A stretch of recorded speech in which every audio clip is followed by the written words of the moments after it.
Bueno, buenas tardes hermanos, buenas tardes a los hermanos de Casa de Oración Berazategui, de las distintas casas de oración de Argentina y a todos aquellos hermanos en todo el mundo que puedan estar viendo este video y a todos aquellos que quizá no han oído el Evangelio aún, pero puedan llegar a tener acceso a este video, que Dios bendiga sus vidas a través de lo que vamos a leer y les hable, les edifique, los fortalezca y les deje una palabra en su corazón. Antes de pasar al tema de hoy, tema que está dentro de la serie Los dones del Espíritu Santo, vamos a orar a Dios para que el Señor bendiga la exposición de su palabra.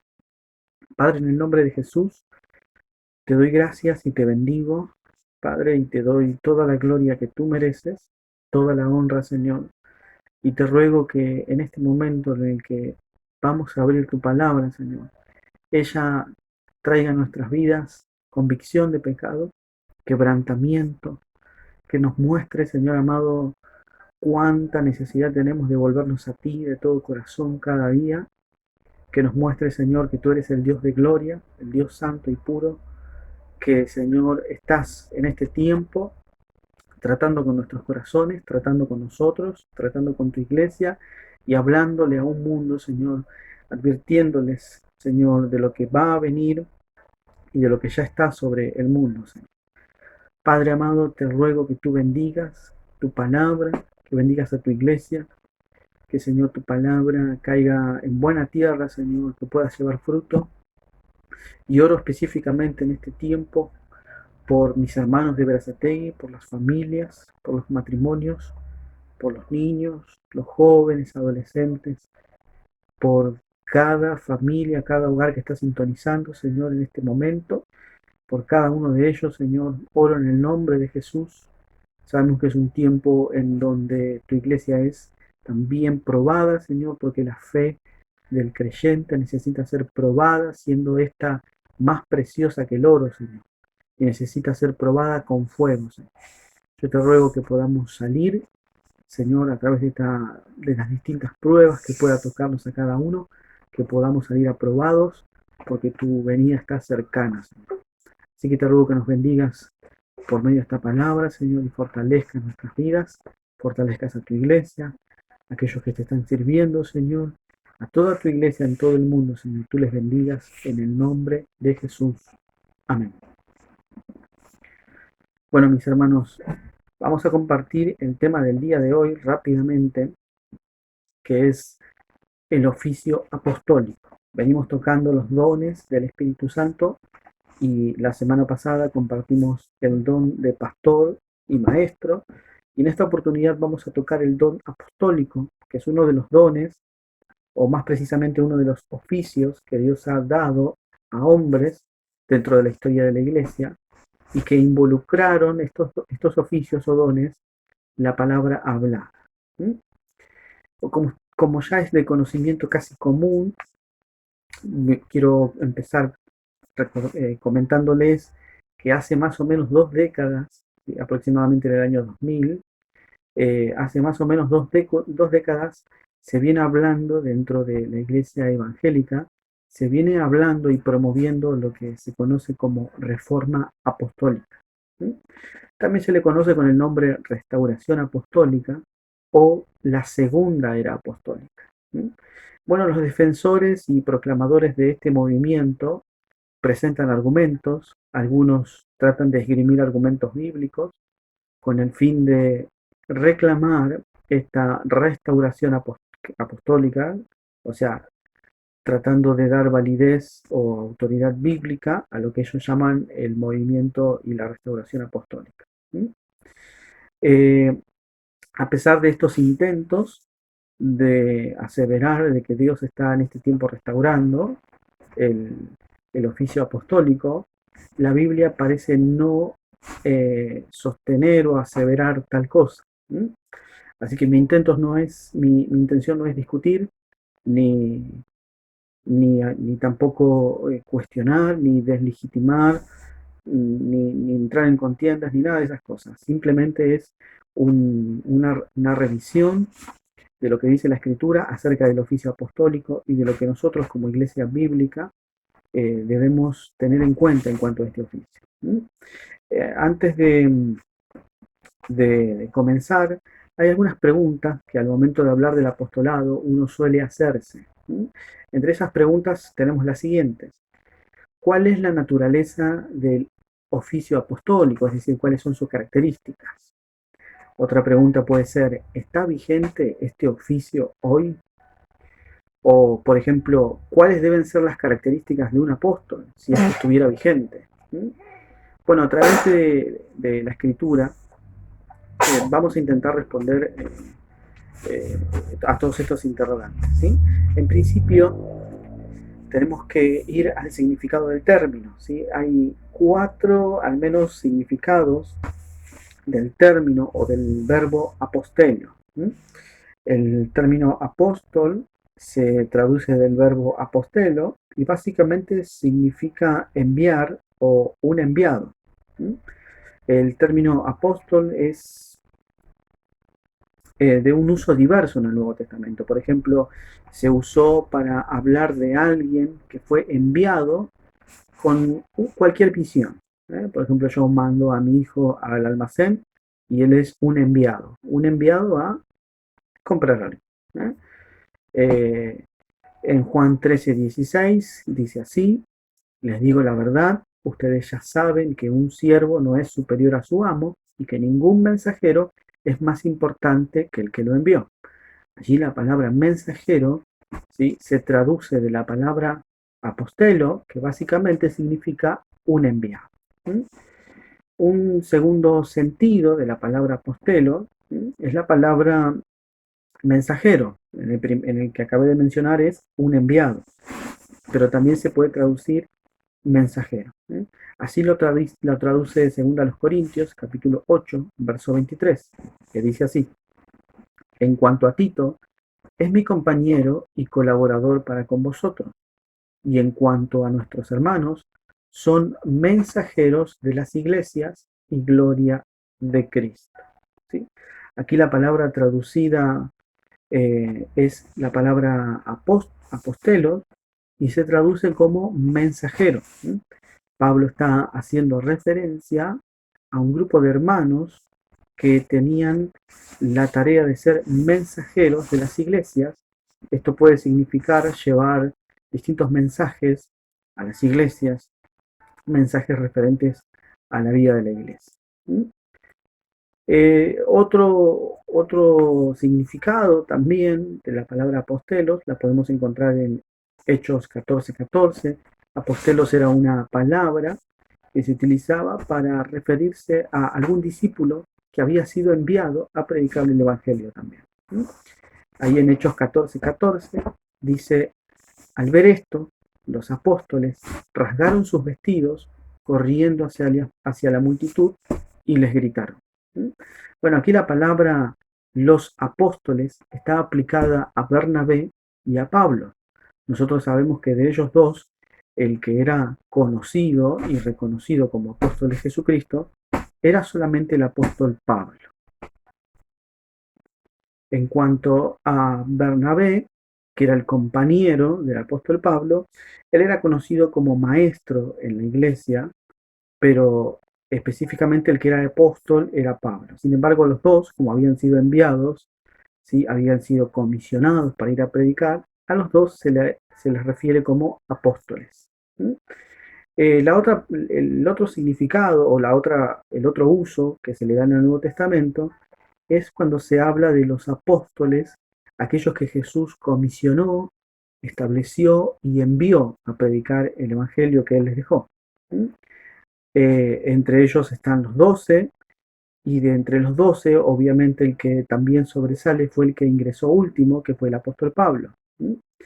En Gálatas 1:1 nosotros leemos: Pablo, apóstol, no de parte de hombres, ni mediante hombre alguno, sino por medio de Jesucristo y de Dios el Padre, que le resucitó de entre los muertos.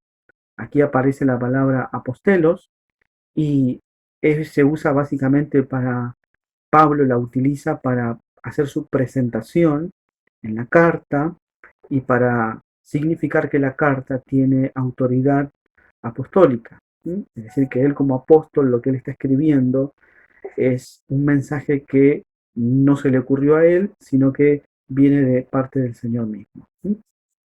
En Hechos 1:24 también nosotros podemos leer, y habiendo orado, dijeron, tú, Señor, que conoces el corazón de todos, muéstranos a cuál de estos dos has elegido. ¿Mm? Esta palabra básicamente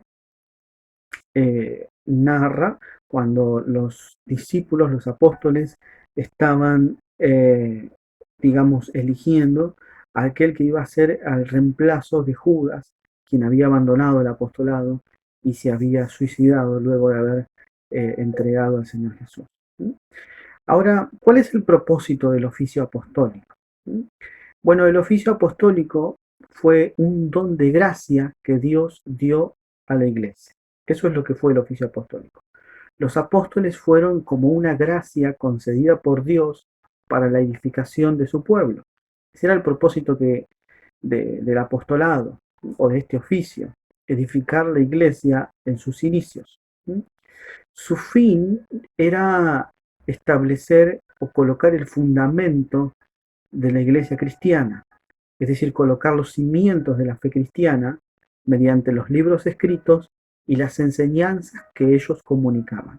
Este era el propósito del oficio apostólico. ¿Mm? Y lo podemos leer en Hechos 2:42, que dice que ellos se dedicaban, o sea, la iglesia se dedicaba continuamente a las enseñanzas de los apóstoles. La iglesia, es decir, la iglesia naciente, compuesta por judíos y posteriormente por gentiles que se iban incorporando, se dedicaba o estaba involucrada en adquirir, en, en poder ser edificados con las enseñanzas de los apóstoles. En Efesios 4:11, por ejemplo, leemos, y él dio a algunos el ser apóstoles, es decir, los apóstoles fueron personas que Dios concedió a la iglesia para que establecieran el fundamento. Y en Efesios 2:20 podemos leer, edificados sobre el fundamento de los apóstoles y profetas, siendo Cristo Jesús mismo la piedra angular.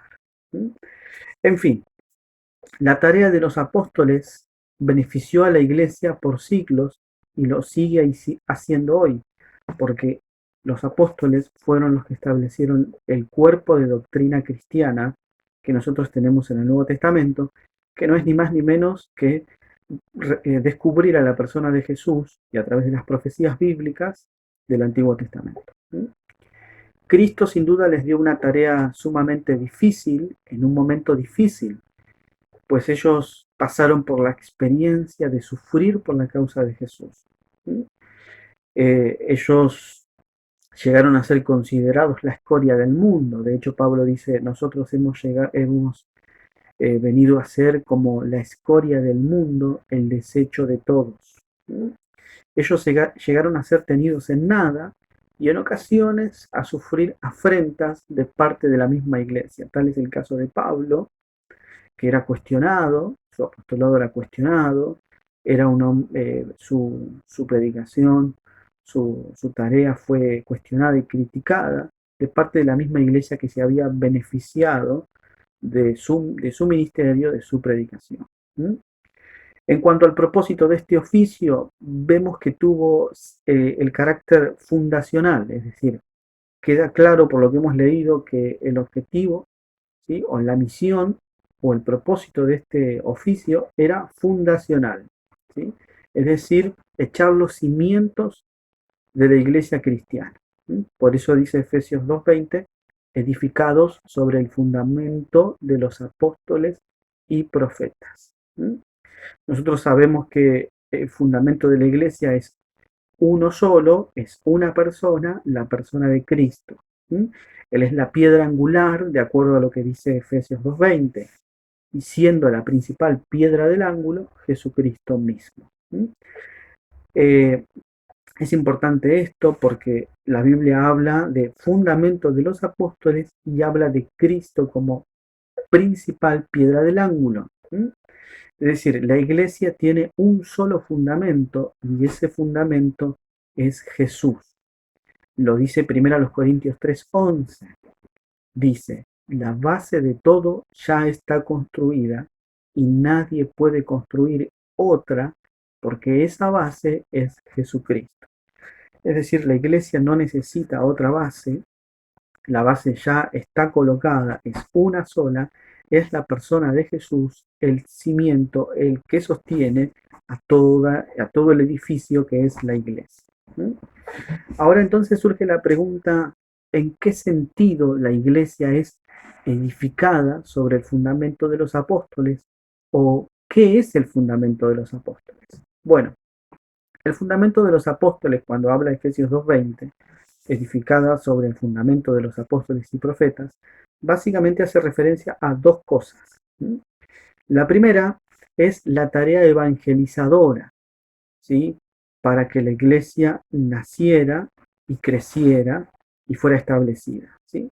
Sin evangelización, sin, sin predicación, no habría nacido y crecido la iglesia. Era fundamental esto, ¿sí?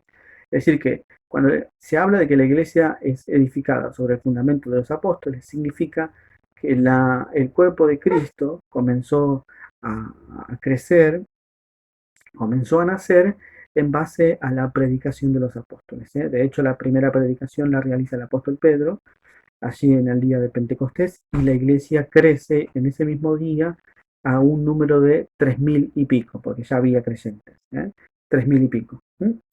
Dice Hechos 8:14, por ejemplo, cuando los apóstoles supieron cuando los apóstoles supieron en Jerusalén que los de Samaria habían aceptado la palabra de Dios, les enviaron a Pedro y a Juan. Este texto nos muestra a los apóstoles yendo a Samaria, porque en Samaria había llegado la predicación de la palabra de Dios por medio de Felipe el evangelista o Felipe el diácono. Los apóstoles se dirigen rápidamente a Samaria, no porque Felipe no les hubiera predicado correctamente, sino porque ellos como apóstoles iban a respaldar esa predicación. Ellos tenían la autoridad de parte de Cristo y iban a respaldar esa iglesia que estaba formándose allí en Samaria. ¿Sí? Es decir, la iglesia de Samaria era parte de toda la iglesia del cuerpo de Cristo, ¿no? Entonces vemos que el fundamento de los apóstoles hace referencia a la tarea evangelizadora. La segunda cosa, el segundo sentido en el que la iglesia es edificada sobre el fundamento de los apóstoles, es el sentido en el que las enseñanzas de los apóstoles, ¿sí? Son el cimiento son el fundamento o el cuerpo de doctrina de la iglesia cristiana. Es decir, las enseñanzas de los apóstoles en el Nuevo Testamento son el cuerpo de doctrina que sostiene la iglesia cristiana. El fundamento de los apóstoles nos habla de que el Señor edificó su iglesia sobre la doctrina apostólica y sobre el mensaje profético, que era anunciar al Cristo revelado en la profecía del Antiguo Testamento. De hecho, en Hechos 2:42, ya lo hemos leído, dice así, y decidieron vivir como una gran familia, y cada día los apóstoles compartían con ellos las enseñanzas acerca de Dios y de Jesús. Acá se ve claramente el propósito del ministerio apostólico. Dar a la iglesia las enseñanzas correctas acerca de Dios y de la persona de Cristo. Ellos pusieron el fundamento de la iglesia en las enseñanzas que transmitían acerca de la persona, vida y ministerio de nuestro Señor Jesús. Eso es lo que básicamente ellos hicieron. Pusieron el fundamento de la iglesia en las enseñanzas que transmitían acerca de la persona de Jesús. Ahora surge una pregunta, ¿sí? Una pregunta que es, ¿está vigente hoy el oficio apostólico? ¿Hay todavía apóstoles? ¿Existe hoy el apostolado? ¿Y qué se requiere en tal caso si existe? ¿Qué se requiere para ser apóstol? Bueno, en principio, Cuando se habla acerca de los 12 apóstoles, estamos hablando de personas que fueron autorizadas e inspiradas por el Espíritu Santo a escribir lo que nosotros llamamos el Nuevo Testamento. ¿Sí? Aquellos libros que contienen las verdades del Evangelio y que circulaban por la iglesia. Tenemos las cartas apostólicas o los evangelios que fueron escritos por apóstoles, o en el caso de Marcos y de Lucas, que no fueron si bien escritos por los apóstoles, fueron escritos por personas que estuvieron con ellos y escribieron lo que ellos les fueron narrando acerca de los sucesos, y obviamente sobre esas personas estaba el Espíritu Santo inspirando la palabra. Así que el oficio apostólico fue un don que estuvo asociado a establecer el fundamento. Una vez colocado el fundamento, ya no sería necesario el oficio apostólico. Pero vamos a ver esto detenidamente con esto. ¿Sí? En Efesios 2:20 dice, edificados sobre el fundamento de los apóstoles y profetas, siendo la principal piedra del ángulo Jesucristo mismo. ¿Sí? Esto es lo que dice Pablo en Efesios 2:20, y claramente el texto enfatiza el carácter fundacional del oficio apostólico. Ahora bien, toda edificación, toda casa, todo edificio necesita un fundamento para sostenerse en pie sin caer o sin colapsar. ¿Sí? Es un conocimiento básicamente general, ¿sí? Que en toda construcción existe un fundamento. ¿Sí? En toda construcción de un edificio existen etapas, y la primera de esas etapas es establecer o echar los cimientos. ¿Sí? Antes de comenzar a levantar todo el edificio, lo que hacen los constructores, los ingenieros, es construir los cimientos. Los cimientos son aquellos elementos constructivos que van a sostener todo el edificio. ¿Sí? Esta es una tarea muy importante, debe hacerse correctamente si no se quiere tener problemas a futuro. Sobre todo si no se quiere poner en riesgo las vidas de las personas que van a vivir en ese edificio. ¿Sí? Construir los fundamentos de un edificio es una tarea única e irrepetible. ¿Sí? Claramente, en una construcción no vemos a los constructores poniendo cimientos y luego cimientos y luego más cimientos y luego más cimientos. No, no sucede eso. Una vez que está el cimiento, se comienza a levantar el edificio sobre él. ¿Mm? Ahora, si tomamos esto y por analogía lo aplicamos a la iglesia, la conclusión necesaria es que la labor de los apóstoles era única e irrepetible, como lo es en la construcción. ¿Sí? Una vez que el fundamento está colocado, no se necesita colocar más fundamento y no se necesita obreros que trabajen en la colocación de ese fundamento. ¿Sí? El escritor y comentarista William MacDonald, comentando Efesios 2:20, dice así: no significa que ellos fueran el fundamento de la iglesia, porque Cristo es el fundamento de ella. Pero ellos echaron el fundamento en lo que enseñaron acerca de la persona y obra del Señor. La iglesia está fundada sobre Cristo, como fue revelado por la confesión y enseñanza de los apóstoles y profetas. ¿Sí? Notemos acá el propósito del oficio apostólico, ¿sí? Y notemos esto que estamos mencionando, estoy mencionándoles acerca de que una vez establecido el fundamento, no hace falta colocarlo otra vez. ¿Sí? La iglesia está fundada sobre Cristo, como fue él revelado por la confesión y enseñanza de los apóstoles y profetas. Es decir, está fundada sobre la persona de Cristo, tal como fue enseñada y anunciada por los apóstoles. ¿Sí? En el siglo XVII, el comentarista Matthew Henry dice lo siguiente, comentando Efesios 2:20. Él dice, Pablo no quiere decir que las personas de los apóstoles y profetas sean dicho fundamento, sino el mensaje que ellos predicaron. Los apóstoles y profetas son ministerios de fundación, porque el mensaje que ellos proclamaron, porque sobre el mensaje que ellos proclamaron fue edificada la iglesia, y ellos no tienen sucesores. Es decir, los mensajes que ellos proclamaron, o por esos mensajes fue edificada la iglesia, y de hecho la iglesia sigue siendo edificada por estas enseñanzas de los apóstoles. ¿Mm? En una oportunidad, Pablo también parece reconocer que él era el último de los apóstoles. Él dijo lo siguiente en una de sus cartas, primero a los Corintios 15:7. Después se apareció a Jacobo, luego a todos los apóstoles, y al último de todos, como a uno nacido fuera de tiempo, se me apareció también a mí. ¿Mm? La mayoría de los comentaristas concuerdan que en el verso 8 hay una afirmación clara y una demostración contundente de que Pablo entendía que los apóstoles ya no serían necesarios y que él era el último de todos. ¿Mm? Que él fue el último en la lista de las personas a quienes Cristo apareció resucitado y que también era el único al que de manera personal y soberana Cristo Jesús llamó al apostolado. Es decir, Pablo vio el nacimiento de su vida ministerial como un proceso abortivo, como un llamado o un nacido de forma anormal.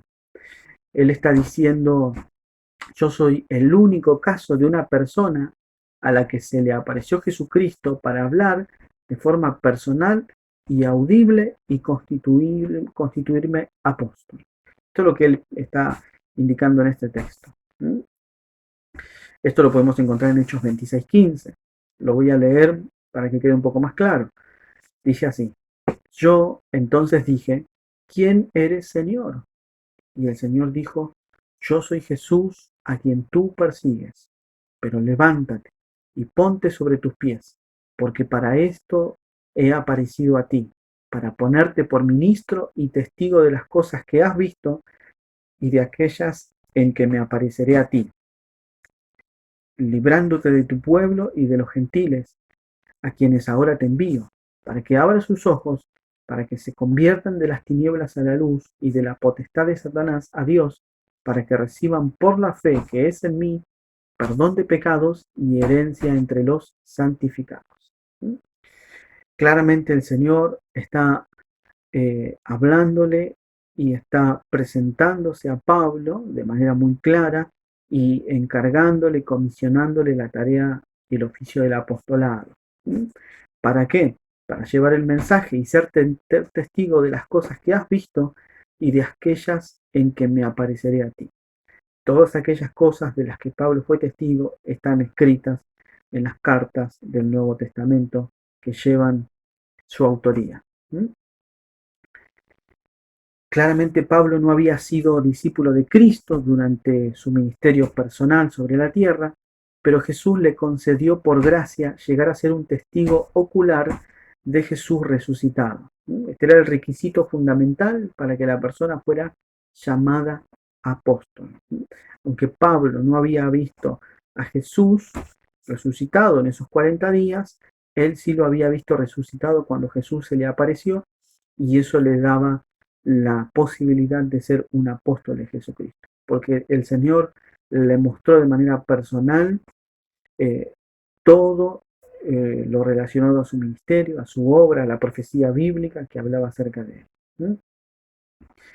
El requisito fundamental para que una persona fuera llamada a ser apóstol, como lo fue Pedro, Juan, Jacobo, Zebedeo, los hijos de Zebedeo, perdón, era que la persona hubiera estado con Jesús, ¿sí? Desde que comenzó su ministerio, en su muerte y su resurrección. Lo dice Hechos 1, 21 y 22.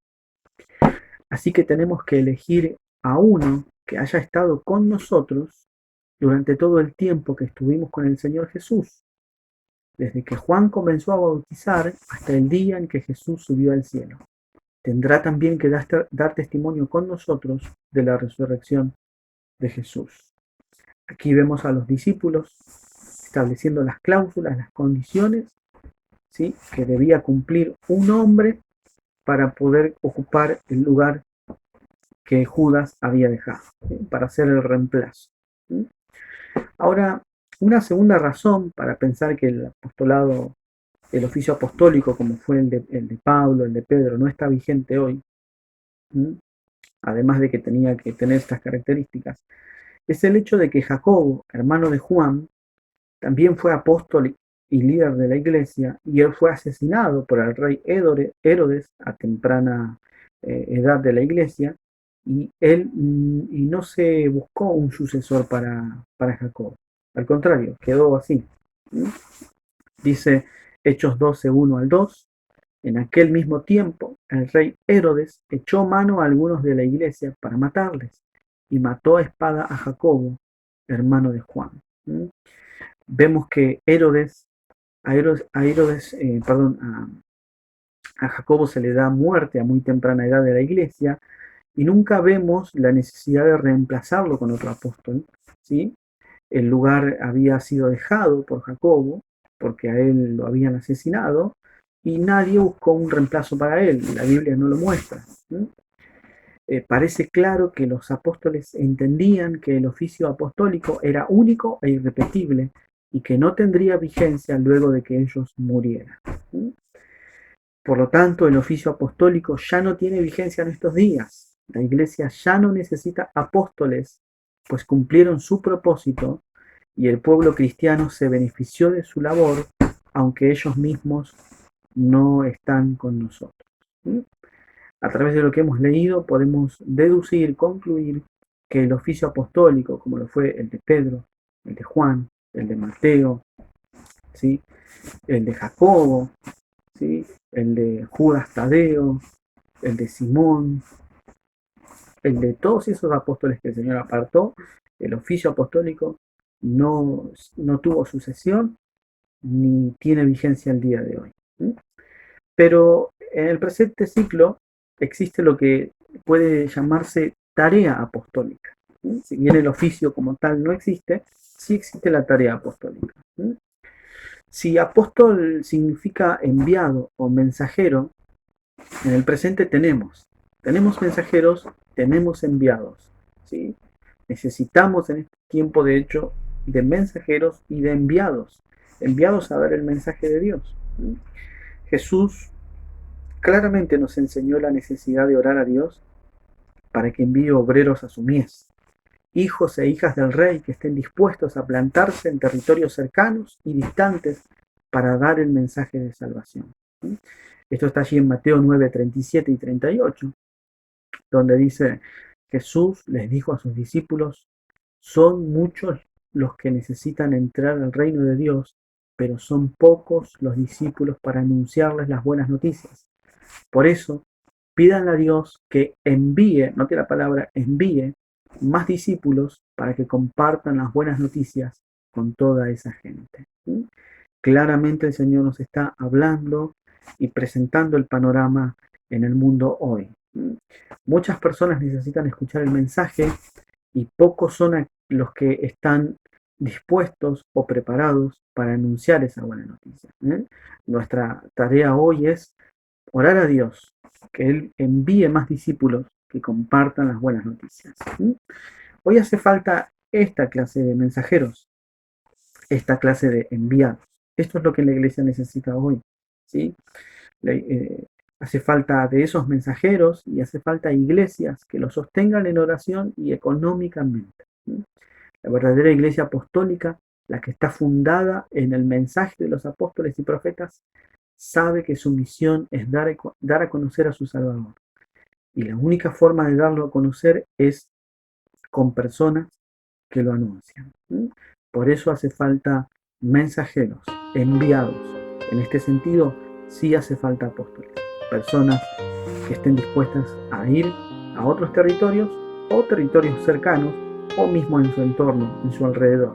¿Sí? Personas que estén dispuestas a ser enviados para hablar de Jesús. Para terminar, les dejo esta porción de este himno que estuvimos leyendo el día de ayer con nuestra familia, que dice así: Iglesia de Cristo, tu santa misión es dar el mensaje de paz y perdón. Esta es la misión de la iglesia. Esta es la misión de todo mensajero, de todo apóstol, de todo enviado. Dar el mensaje de paz y perdón. No calles, derrama torrentes de luz, mostrando a los pueblos a Cristo Jesús. Hermanos, con esto terminamos. Con esto quiero que podamos orar esta tarde y que podamos decirle al Señor que ponga en nuestro corazón un ardiente deseo de ser también mensajeros, de ser enviados, de ser esos enviados a anunciar esa buena noticia. Porque esta es la misión de la iglesia de Cristo, y es una misión santa, y esa misión es dar el mensaje de paz y perdón, y no callar, sino anunciar a Jesús, que es la luz, mostrándole a todos los pueblos a Cristo Jesús, el Salvador. Te pido que cierres tus ojos y puedas orar conmigo. Padre, en el nombre de Jesús, gracias por este tiempo, gracias por este privilegio de abrir tu palabra, gracias por estas santas enseñanzas que nos dejas a través de tu palabra escrita. Señor, te ruego que nos ayudes a comprender, Señor, y a darte gracias por cómo has obrado a través de la historia, Señor, dejándonos el fundamento en la Biblia para que tu iglesia sea edificada, Señor. Señor, te agradecemos, Señor, tu muerte en la cruz.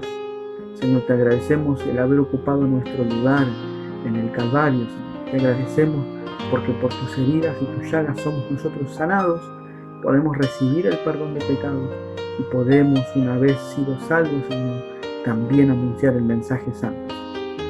Padre, gracias por esos hombres que estableciste, Señor, para establecer el fundamento de la doctrina cristiana. Algún día le veremos, Señor, los conoceremos y podremos, Señor, gozarnos con ellos en tu presencia, Señor, y alabarte junto a ellos por los siglos de los siglos. Gracias por tu iglesia en todo el mundo, Señor. Gracias porque tu iglesia tiene un fundamento sólido, firme e inalterable, Señor. Gracias porque el fundamento eres tú y es el cuerpo de enseñanza que sostiene a la iglesia, Señor. Padre amado, gracias por cada ministro, por cada enviado, por cada mensajero, por cada misionero. Gracias porque has establecido personas, Señor, que con valor y entrega anuncian tu mensaje a diferentes naciones. Y en este tiempo, Señor, pedimos que envíes obreros, Señor. Hoy no hace falta, Señor, trasladarse, viajar grandes distancias. Hoy, Señor, a través de las redes, Señor, a través de internet, podemos llegar a muchos lugares hablándoles a las personas acerca de ti. Te ruego que nos des sabiduría, que nos des, Señor, a través de tu Espíritu Santo, el valor de poder hacerlo, Señor. Que tu iglesia, todos nosotros podamos en este tiempo entrar en esa misión santa, Señor, que es darte a conocer, Señor. Te ruego que les bendigas a mis hermanos allí donde están, Padre, a las familias, a los matrimonios, a los niños, Señor, a los jóvenes, que tú les fortalezcas, Señor, en este tiempo, y que tú prepares a tu iglesia mientras estamos pasando este periodo, este proceso, y nos prepares para que una vez terminado, Señor, salgamos a anunciar tu mensaje. Todo esto lo pido en el nombre de Jesús y te doy muchas gracias, Dios mío. Amén. El Señor los bendiga.